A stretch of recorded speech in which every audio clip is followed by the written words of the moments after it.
सुगंधित होती है कि आसपास के वृक्षों में भी चंदन की सुगंध व्याप्त हो जाती है।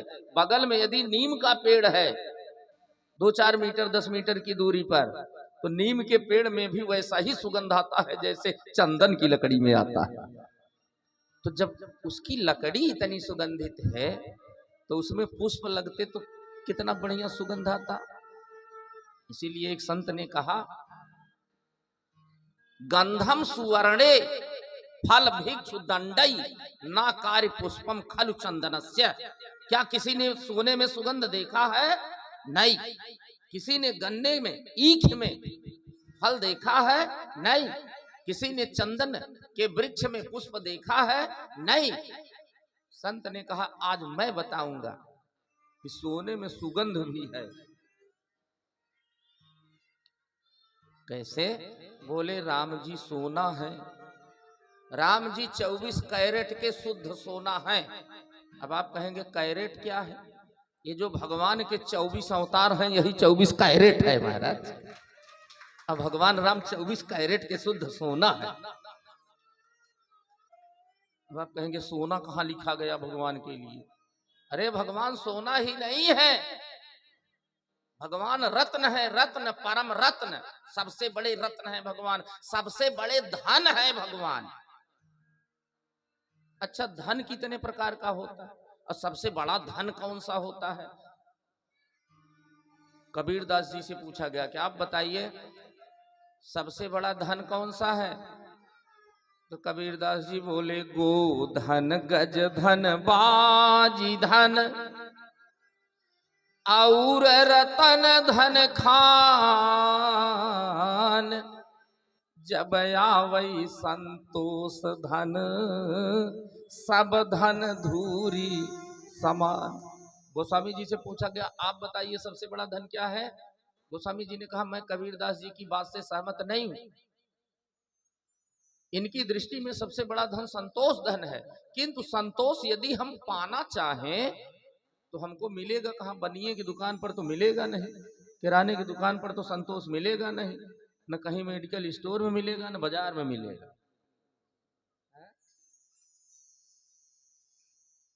ये मिलेगा कहाँ संतोष?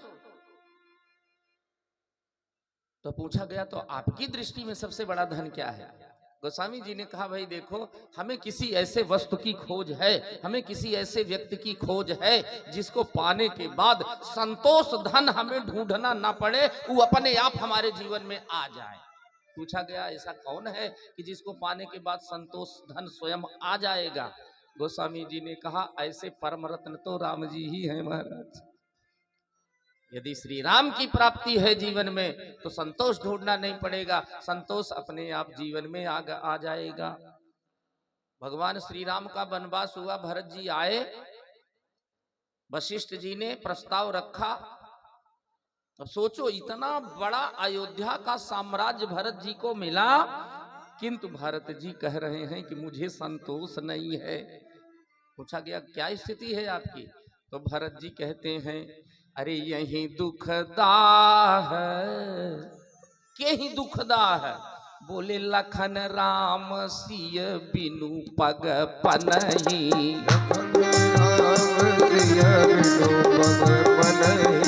करी मुनि बेस भी रही बन बनहि,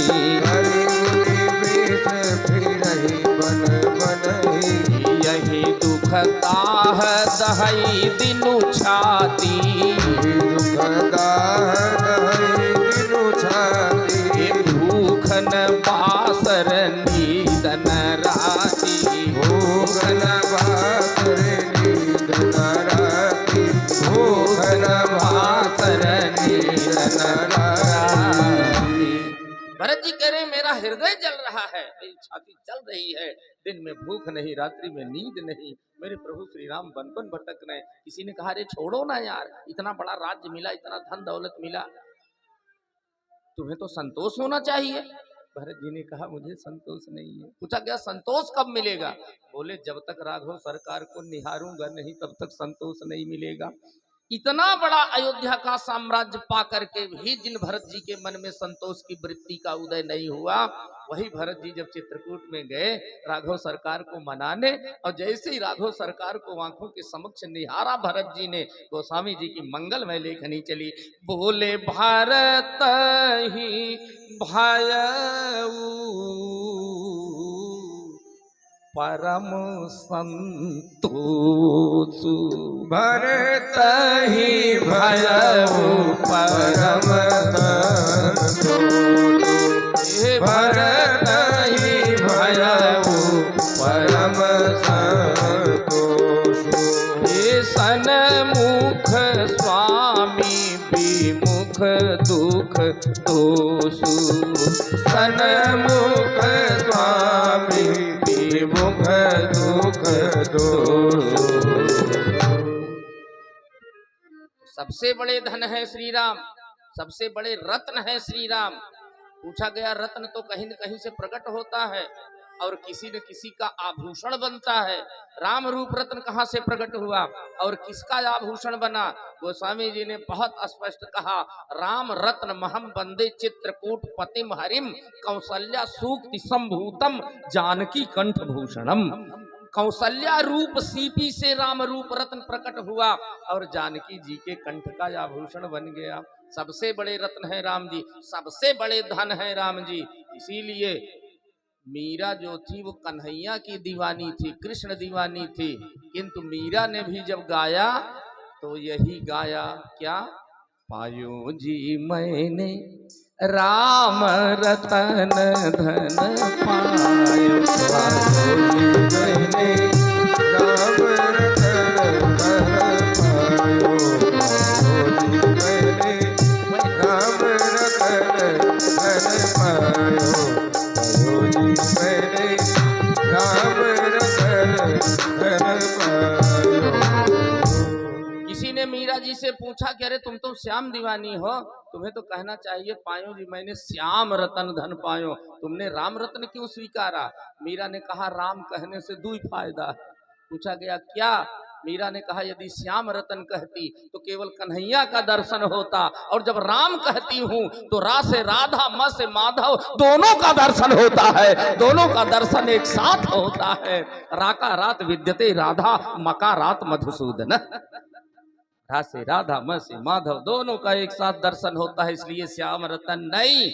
पायो जी मैंने राम रतन धन पायो, पायो जी मैंने राम रतन धन पायो, पायो जी मैंने राम रतन धन पायो।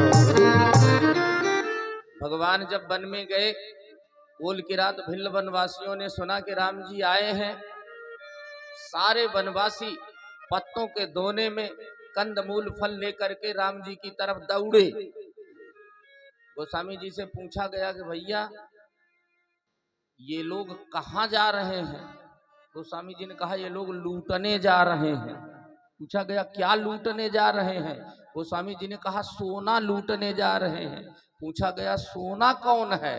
गोस्वामी जी ने मंगलमय वर्णन किए, बोले कंदमूल फल भरी भरी दोना, कंदमूल फल भरी भरी दोना, कंदमूल फल भरी भरी दोना, ये कंदमूल फल भरी भरी दोना, कंदमूल फल भरी भरी दोना। चले रंग जनु लूटन सोना, चले रंग जनु लूटन सोना, चले रंग जनु लूटन सोना। अंतर क्या है श्री राम और भरत में? श्री राम जी सारे संसार के प्राणियों के जीवन है, तो भरत जी राम जी के प्राण हैं। श्री राम यदि चंद्रमा है तो भरत जी चंद्रमा में निवास करने वाले अमृत तत्व हैं। श्री राम यदि चंदन के वृक्ष हैं तो भरत जी चंदन के वृक्ष के पुष्प हैं, श्री राम जी यदि सोना है तो भरत जी सोने में सुगंध हैं। मैं थोड़ी कह रहा हूं, हमारे प्रयागराज में एक बड़े अच्छे संत हुए थे भैरव जी। भैरव जी ने कहा, बहुत बढ़िया कविता, ध्यान से सुने आप। भैरव जी कहते हैं, जीवन के जीवन है प्राण के भी प्राण राम, जीवन के जीवन है प्राण के भी प्राण राम, राम प्राण रहित भरत दोष द्वंद्व है, राम है सुधाकर सुधा है वसुधा में कौन, भरत सुधाकर के सुधा सुख कंद है, राम चारु चंदन है बंदन करूं मैं कैसे, चंदन में भरत प्रसून मकरंद है, अरे राम दिव्य सोना है सलोना है, न होगा ऐसा किंतु भैया भरत तो सोने में सुगंध है, भैया भरत तो सोने में सुगंध है, भैया भरत तो सोने में सुगंध है। इसीलिए 14 वर्षों के बाद जब राम जी लौट करके आए, एक बात बताऊं मैं, अयोध्या कांड के अंत में एक बहुत बढ़िया वाक्य लिखा गोस्वामी जी ने। गोस्वामी जी से पूछा गया, श्री राम और भरत दोनों व्यक्तित्व में श्रेष्ठ कौन है, महान कौन है? गोस्वामी जी ने कहा, यदि हम अपने मन से कुछ कहेंगे तो लोग कहेंगे पक्षपात कर रहे हैं, अयोध्या वासियों से कहलवा दिया जाए। लोगों ने कहा हाँ, अयोध्या वासी जो कहेंगे हम मान लेंगे। गोस्वामी जी पहुंचे अयोध्या, राम जी को बुलवाए, राम जी आए, राम जी ने कहा, रे तुलसी। गोस्वामी जी ने कहा, प्रभु भैया भरत नहीं दिख रहे हैं। भरत जी भी बुला के आए। गोस्वामी जी ने कहा, मैं चाहता हूं एक निर्णय करना है प्रभु, यदि अयोध्या की सारी प्रजा भी आ जाती तो बढ़िया था। अब भगवान चक्कर में पड़ गए, आखिर ये कहना क्या चाह रहे हैं। सारी अयोध्या की प्रजा आ गई, सब लोग खड़े हो गए। लोगों ने कहा, आपने हमें क्यों बुलाया? गोस्वामी जी ने कहा, आप लोगों को एक निर्णय सुनाना है और जो निर्णय आप लोग दे देंगे वही सर्वमान्य होगा। अयोध्या वासियों ने कहा, निर्णय क्या देना है? गोस्वामी जी ने कहा, आप राम जी को देखो और भरत जी को भी देखो, दोनों को देख करके आपको यह निर्णय सुनाना है कि दोनों में श्रेष्ठ कौन है, दोनों में महान कौन है। अयोध्या वासियों ने राम जी को देखा। अब जब देखा तो देखा, राम तो राम है, राम जैसा भला कौन हो सकता है। अनंत अनंत कामदेव के भी सौंदर्य को लज्जित करने वाला वह कोट कोट कंदर्प कमनीय सौंदर्य। जब अयोध्या वासियों ने देखा तो बहुत देर तक देखते रह गए। गोस्वामी जी ने टोका, बोले, अरे भाई, हेलो, हाय। अयोध्या वासी बाहर आए। हाँ, अरे बोले, यार निर्णय भी सुनाना है, जरा इनको भी देखो। अयोध्या वासियों ने भरत जी को देखा और जैसे ही भरत जी को देखा तो मानो कोई योगी निर्विकल्प समाधि की अवस्था में चला गया हो। देह गे सब की सुध बोल गए। घंटों एक टक भरत के सौंदर्य को निहारते रह गए अयोध्यावासी। गोस्वामी जी ने फिर टोका, बोले, अरे भाई, हेलो, हाँ हाँ हाँ महाराज, हाँ। अरे बोले, निर्णय सुनाना है, दोनों में श्रेष्ठ कौन है? अयोध्या वासियों ने निर्णय सुना दिया महाराज। बहुत बढ़िया निर्णय दिया। क्या? अयोध्या वासियों ने कहा कि लखन राम सिय कानन बसही, लखन राम सिय कानन बसही, लखन राम सिय कानन बसही, भरत भवन बसी तप तन कसही, भरत भवन बसी तन तप कसही, भरत भवन बसी तन तप कसही भरत भवन पति तन तप कदही तूहू दिसी समुझी तूहू दिसी समुझी कहत सब लोग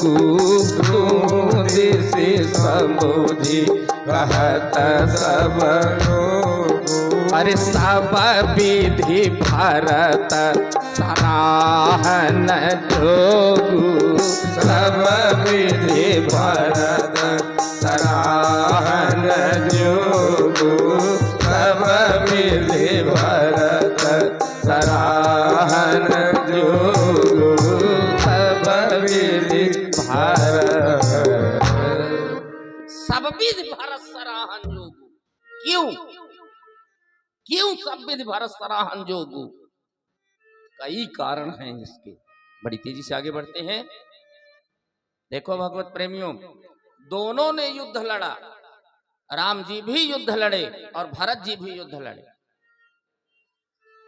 राम जी का युद्ध भरत की अपेक्षा वाह था। थोड़ी शांति बनाए इस तरह। राम जी का युद्ध भरत जी की अपेक्षा वाह था और भरत जी का युद्ध राम जी की अपेक्षा आंतरिक थी। राम जी बाहर का युद्ध लड़ते हैं, भरत जी अंदर का युद्ध लड़ते हैं। किंतु एक बात ध्यान रखना, बाहर के शत्रुओं से लड़ करके आप जीत सकते हो, किंतु अंदर के शत्रुओं को पराजित करना बड़ा मुश्किल काम होता है महाराज। विचार करो, बाहर के दुश्मनों से आप लड़ सकते हो। ऐसा नहीं कि राम जी ने ही रावण, कुंभकर्ण, मेघनाथ इत्यादि का वध किया। भरत जी ने भी न जाने कितने रावण, कुंभकर्ण, मेघनाथ को मारा। राम जी बाहर के मेघनाथ, कुंभकर्ण, रावण को मारते हैं, भरत जी अंदर के रावण, कुंभकर्ण, मेघनाथ को मारते हैं। रावण माने मोह, कुंभकर्ण माने अहंकार, मेघनाथ माने काम। ये जितने दुष्ट दुराचारी राक्षस थे सब दुर्गुण थे, ये सब विकार थे। राम जी ने बाहर के दुर्गुणों को समाप्त किया, भरत जी ने अंदर के दुर्गुणों को समाप्त किया। इसलिए सब विधि भरत सराहन जोगु। एक बात। और दूसरी बात, अयोध्या वासियों ने कहा कि लखन राम सीख कानन बसही। अच्छा ये बताओ, पहले राम तब सीता तब लक्ष्मण, कि पहले लक्ष्मण तब राम तब सीता? ये तो बड़ा उल्टा पलटा क्रम हो गया महाराज, है ना। हम लोग पहले राम जी का नाम लेते हैं, फिर सीता जी का, फिर लक्ष्मण का। यदि तीनों का लेना है और यदि दो का ही लेना है तो पहले सीता तब राम, है ना। अयोध्या वासियों ने कहा कि लखन पहले लक्ष्मण, बीच में राम, बाद में सीता। मतलब क्या हुआ इसका? मानो अयोध्या वासी ये कह रहे हैं कि राम जी जंगल में भले ही तपस्वी का जीवन बिताए 14 वर्ष, किंतु एक तरफ से लक्ष्मण जी राम जी की सेवा कर रहे थे और दूसरी तरफ सीता जी सेवा कर रही थी। जो सेवा लेते हुए तपस्या करे वो महान नहीं कहा जाता। भरत जी सारे अयोध्या वासियों की सेवा करते हुए 14 वर्ष बिताया, 14 वर्ष बिताया। इसलिए भरत जी जैसा श्रेष्ठ कोई नहीं हो सकता। सेवा ले करके तपस्या करना महानता नहीं होती, समाज की सेवा करते हुए जो तपस्यामय जीवन बिताता है वो महान होता है। और ऐसे महनीय व्यक्तित्व थे हमारे भैया भारत जी। इसलिए अयोध्या वासियों ने कहा कि सब विधि भरत सराहन जोगु। क्या बढ़िया बात है। इसलिए राम जी ने कहा हनुमान जी से कि भारत किसी भी मामले में मुझसे 19 नहीं है। हनुमत जाओ, मेरे आने की सूचना सुनाओ, मेरी कुशलता सुनाना और समाचार लेकर के तुरंत वापस आना। तुरंत वापस आने को क्यों कह गए राम जी? इसलिए कि राम जी को ये डर था कि हनुमान भरत से मिलने के बाद कहीं मुझको न भूल जाए सीताराम, इसलिए बोले तुरंत चले आना वापस। क्या बढ़िया बात है। और इधर भरत जी बैठे हैं महाराज नंदी ग्राम में, कुशासन पर विराजमान है। झांकी देखो आप, एक झांकी देखें, थोड़ी शांति बनाएं। भरत जी कुशासन पर बैठे हैं, पद्मासन की अवस्था में विराजमान हैं। 14 वर्ष से जटाएं बड़ी बड़ी हो गई हैं, आंख की पलकें बंद हैं, आंखों से अविरल अश्रु प्रवाह हो रहा है। हृदय में भगवान श्री सीताराम जी की छवि का ध्यान कर रहे हैं, जिह्वा से राम नाम का उच्चारण कर रहे हैं और मस्तिष्क से सोच भी रहे हैं। क्या बात है, आज तो 14 वर्ष का अंतिम दिवस है, आज तो प्रतीक्षा की घड़ी समाप्त होनी चाहिए। क्या करूं, अभी तक आए क्यों नहीं? कुछ न कुछ तो गड़बड़ है, शायद मेरी करनी प्रभु को याद आ गई होगी कि इसी भरत के कारण उन्हें 14 वर्ष का वनवास भोगना पड़ा। शायद मेरे यह दुष्कृत्य उन्हें याद आ रहे हो, इसलिए नहीं आ रहे। किंतु भगवान तो परम दयालु, वो तो जन अवगुण प्रभु मानन काऊ, वो तो दीन बंधु अति मृदुल स्वभाव, वो तो बड़े मृदुल स्वभाव के हैं।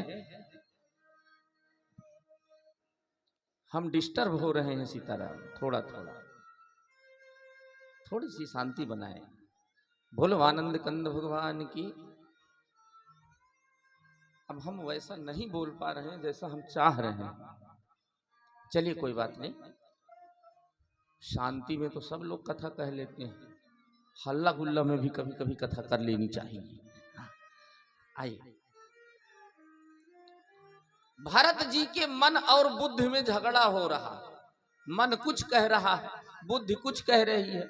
मन कह रहा है कि अभी तक आए नहीं, जरूर तुम्हारी गलतियों को ध्यान में रखे होंगे, इसीलिए तो नहीं आए। अरे बुद्धि ने कहा नहीं नहीं भाई, ऐसी बात नहीं है। अच्छा ये बताओ, जब से तुम चित्रकूट से लौट करके आए हो, कभी कोई दूत वगैरह भेजा क्या उनका समाचार लेने के लिए? भरत जी ने कहा कई दूत भेजे, पूरब पश्चिम उत्तर। बुद्धि ने कहा कई दूत भेजे, पूरब पश्चिम उत्तर दक्षिण दिशा में नहीं भेजे। मन ने कहा नहीं। बुद्धि ने कहा क्यों?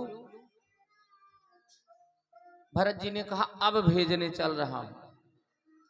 बुद्धि ने कहा पूरब पश्चिम उत्तर में किसको भेजा? तो भरत जी कहते हैं पूर्व मुख। बोले पूर्व मुख प्रार्थना में वेद मंत्र भेजे नित्य। प्रातः काल जब स्नान करके भगवान सूर्य के समक्ष खड़े होता था मैं, तो नाना प्रकार के वेद मंत्रों को पूर्व दिशा में दूत बना करके भेजा। अभी तक कोई लौट करके नहीं आया। पश्चिम दिशा में सूरज चांद को भेजा, कोई नहीं आया। उत्तर दिशा में सरयू के तरंगों को दूत बना करके भेजा, कोई लौट करके नहीं आया। अब तो यही दक्षिण दिशा बची है और इस दक्षिण दिशा में अब दूत भेजना बाकी है। अब दक्षिण दिशा में भेजने चल रहा हूं। किसी ने पूछा दक्षिण दिशा में किसको भेजोगे? तो भरत जी कहते हैं पूर्व मुख प्रार्थना में वेद मंत्र भेजे नित्य। लौट कर एक भी आए हैं न आएंगे। पश्चिम दिशा में सूर्य चंद्र भी गए अनेक। लौट कर एक भी आए हैं न आएंगे। उत्तर दिशा में सरयू के तरंग देखते हैं। अंतर अभी तक कुछ पाया है न पाएंगे। अस्तु अब दक्षिण दिशा में प्राण प्यारे पास। ये प्राण ही हमारे दूत बन करके जाएंगे। ये प्राण ही हमारे दूत बन करके जाएंगे। अब भरत जी अपने प्राण को संबोधित कर रहे हैं। भरत ने कहा प्राण। प्राण से आवाज आई, बोलिए। तो भरत ने कहा कि जाओ जाओ जानकीस ठहर गए हूँ जहाँ अवधि व्यतीत हो रही है, समझाना तुम दीनता अधीनता की बिनती सुनाना, और कृष्णहीनता मलिनता बताना तुम। वेदना हृदय की असह सौंप देना उन्हें, बिरही दृगों की अश्रु मालिका गिनाना तुम। अब तऊ पै नयावें जब स्वामी प्राण प्यारे राम, तो फिर हे प्राण मेरी देह में नयाना तुम, तो फिर हे प्राण मेरी देह में नयाना तुम। कुछ इस प्रकार से भरत जी का मन और बुद्धि आपस में दोनों तर्क वितर्क कर रहे हैं, और हृदय से एक बड़ी मीठी मीठी सी आवाज भी आ रही है। कैसी आवाज? भरत का हृदय गा रहा है महाराज, रो करके गा रहा है। कैसे? अरे एक बार मुझको देखो, एक बार मुझको देखो, करुणा भरी नजर से। एक बार मुझको देखो, करुणा भरी नजर की। एक बार मुझको देखो, करुणा भरी नजर से। एक बार मुझको देखो, करुणा भरी नजर की। राघव मुझे उठा लो, राघव मुझे उठा लो, राघव मुझे उठा लो, राघव मुझे उठा लो, सुख पुंज कंज कर से। राघव मुझे उठा लो, सुख पुंज कंज कर से। एक बार मुझको देखो, एक बार मुझको देखो, करुणा भरी नजर से। एक बार मुझको देखो, करुणा भरी नजर से।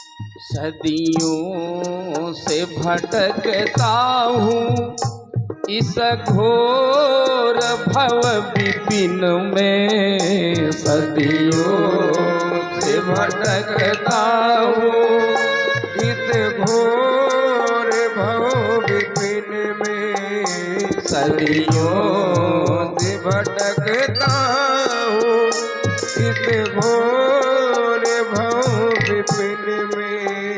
रघुनाथ हाथ धर के, रघुनाथ हाथ धर के, मुझको लगा डगर से, रघुनाथ हाथ धर के मुझको लगा डगर से।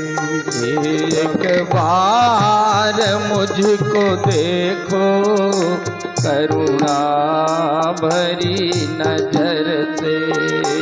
एक बार मुझको देखो करुणा भरी नजर से।